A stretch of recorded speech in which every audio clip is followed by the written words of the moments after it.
आयुरा. आता ती आपल्या नजरेसमोरून जाणार म्हणून त्याला काहीतरी करायचं होतं. पण तिच्यासमोर यायचं नव्हतं. ती ऑलरेडी निघाली होती. इथून पुढे आयुरा जायला निघालीच की मॅनेजरचा पुन्हा कॉल आला. मॅडम, तुम्ही थोडा वेळ आराम करत चालेल?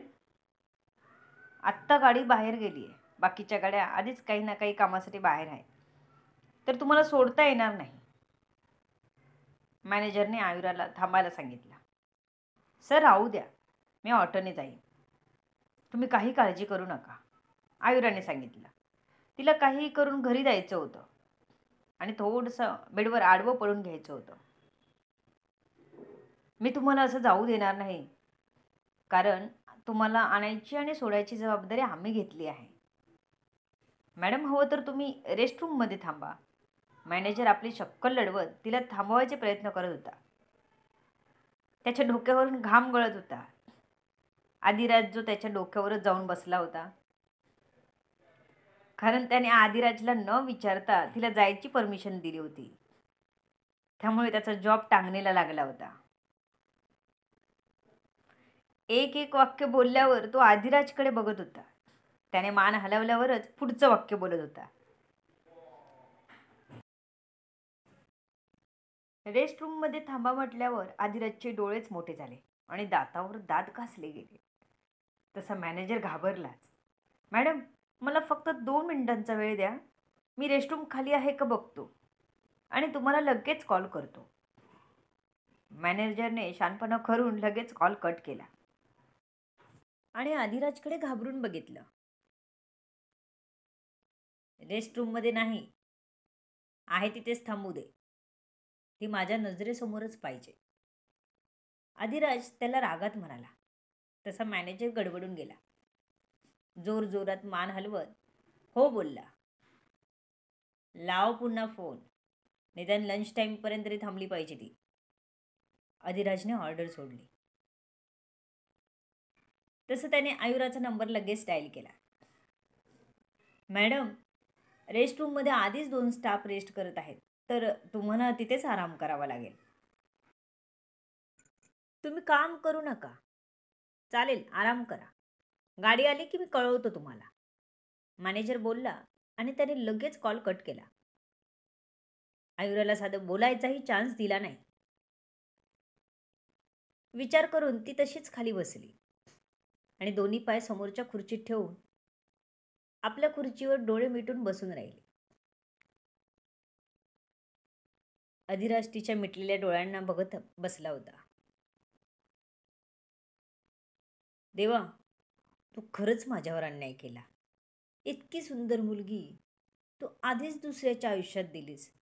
हे काही तू बरोबर केलं नाहीस. But it's okay. मला जी गोष्ट हवी असते ती मी मिळवतोच. आदिराजला जणू तिच्या सौंदर्याची नशा चढली होती. आजच तिच्यासोबत त्याने उघड्या डोळ्यांनी गोड स्वप्न बघितलं होतं आणि आता तिच्यावरून नजर हटत नव्हती. तिच्या बंद पापण्या मोहक दिसत होत्या. त्यांना आपण आपल्या ओठाने पिऊन घ्यावं असं वाटू लागलं होतं.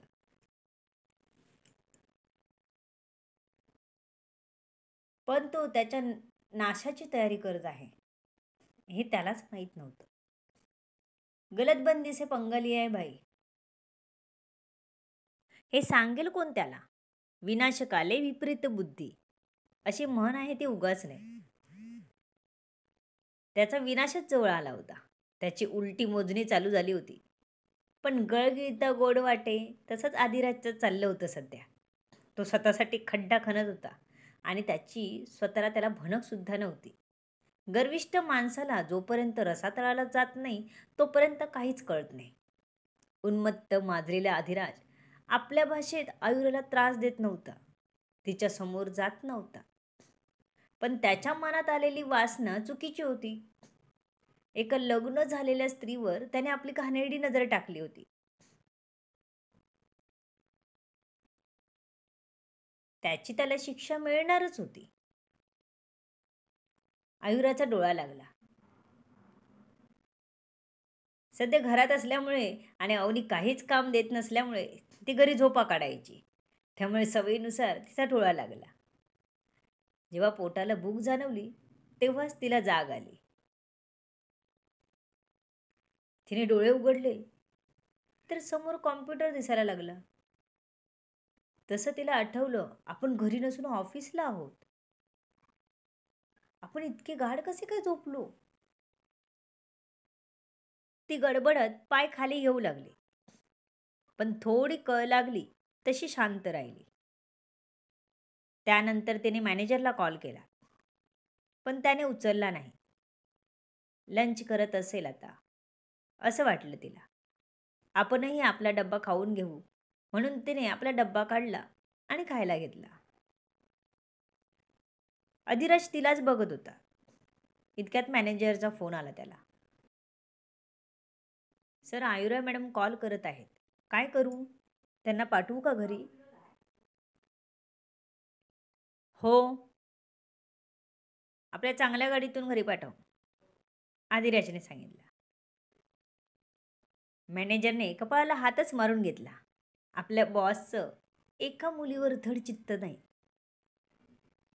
निदान लग्न न झालेली तरी बघायची ना. मॅडम, तुम्ही या खाली, मी तुम्हाला गाडीपर्यंत सोडतो, मॅनेजरने कॉलवर सांगितलं.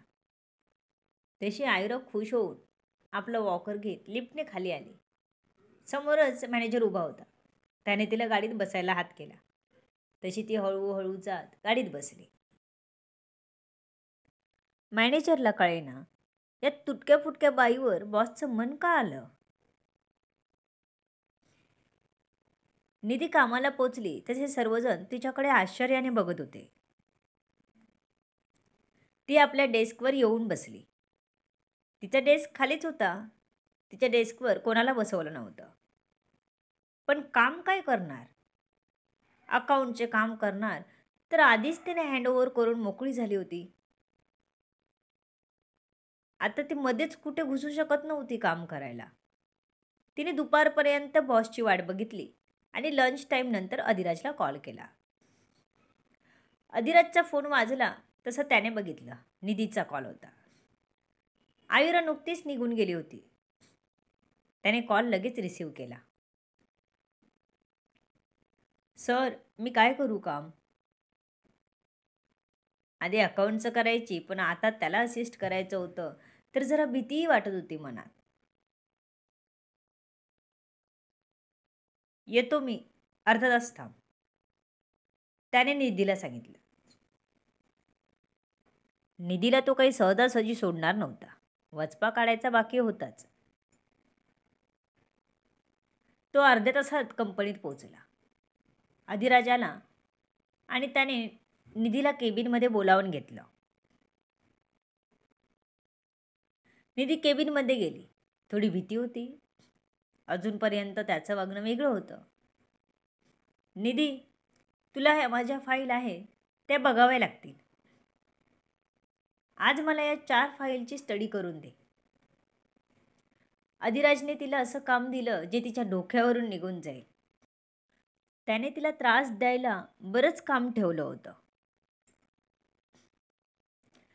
सर, पण मला हे कसं जमणार? तिने टेन्शनमध्ये येत विचारला. जमलं नाही तरी करायचं, नो एक्सक्यूज. काही अडत असेल तर बाजूला लिहून ठेव, अधिराजने सांगितलं. सर, पण मला हे कसं करायचं हेच माहीत नाही, तर कसं करू मी? कसं करणार मी? ती एकदम रडकुंडीला आली होती. मग थांबून शिकून घे, अधिराजने सांगितलं. तसं ती एकदम शॉक झाली. आत्तापर्यंत चांगला बोलणारा अधिराज अचानक का बदलला होता? म्हणजे सर, मी ज्या कामासाठी जॉईन केले ते मला काम करू द्या ना. मला हे कसं जमणार? निधी रागाने बोलली. कारण तिला हे जमत नव्हतं, तरीही तो जबरदस्ती करू देत होता काम. ठीक आहे, सॅलरी कमी मिळेल, उद्यापासून अकाउंटमध्ये काम मिळेल तुला, पण जे पडेल ते करावं लागेल, कारण आता अकाउंटसाठी माझ्याकडे वॅकन्सी नाही. अधिराज एकदम अडवाडवीची वार्ता करत बोलला. सर, तुम्ही मला जबरदस्ती कामाला बोलवलं.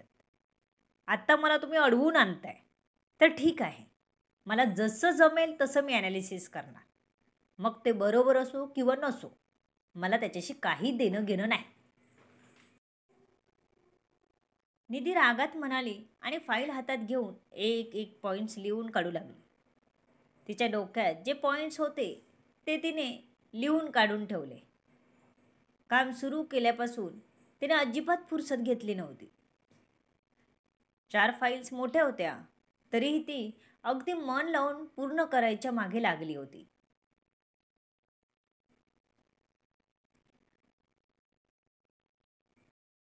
सहा वाजले तेव्हा मात्र तिला घरी जायचे वेध लागले. तसं तिने फाईल बंद केली. ती 3री फाईल चालू होती. लगेच होणं शक्यच नव्हतं ते काम. पण अधिराजच्या डोक्यात वेगळंच होतं काहीतरी. निधी, कुठे चाललीस? मी तुला फुकट पगार देणार नाही. सकाळपासून बसून राहिलीस. कॉल केला असतास तर मी नक्कीच काहीतरी काम दिलं असतं तुला. आता या आहेत त्या फाईल पूर्ण करूनच जातो. हवं तर घरी मी सोडेन तुला. तो निधीला म्हणाला. काही गरज नाही सोडायची, ती रागात बोलली आणि पुन्हा काम सुरू केलं तिने. जेवढं जमेल तेवढं फास्ट करण्याचा प्रयत्न करत होती. 7 वाजले तसं तिला जास्तच जाणवू लागलं, कारण पूर्ण ऑफिस घरी गेलं. तिला अश्रू अगदी डोळ्यात आले होते. 3री फाईल झाली होती. अधिराज आपलं काम करत होता. त्याने निधीकडे अजिबात लक्ष दिलं नव्हतं. सर, एक फाईल उद्या करते ना? मी एकटीच आहे. उद्या सकाळी मी लवकर येऊन करेन. निधी त्याच्याकडे उठून आली होती. ती आता अगदीच रडकुंडीला आली होती. तसं त्याने एकदा तिच्याकडे बघितलं आणि एकदा फाईलकडे बघितलं. बघू काय पॉईंट काढलेस ते. व्यवस्थित पॉईंट असतील तर मी तुला जाऊ देणार, नाहीतर सगळे पॉईंट्स पुन्हा काढायला लावणार. आज मी घरी सोडणार नाही तुला, कारण तुला माहीत आहे तुला कशाची शिक्षा मिळते आहे ते. उद्यापासून ह्यापेक्षा जास्त फाईल स्टडीसाठी येतील. आजची एक फाईल ठेवलीस तर उद्या अजून एक फाईल जास्त येईल. तू ठरव काय करायचं ते. अधिराज मस्त एक पाय दुसऱ्या पायावर ठेवत म्हणाला. आपलं प्रेम भारी आणि आपला राग पण तेवढाच भारी. तेव्हा तुला मी प्रेम करत होतो तर नको होतं. आत्ता माझा राग तिरस्कार सहन करावा लागेल तुला, कारण तुझ्या हिरोने माझा पाय मोडून ठेवला होता. त्याची भरपाई मी तुला त्रास देऊनच घेणार.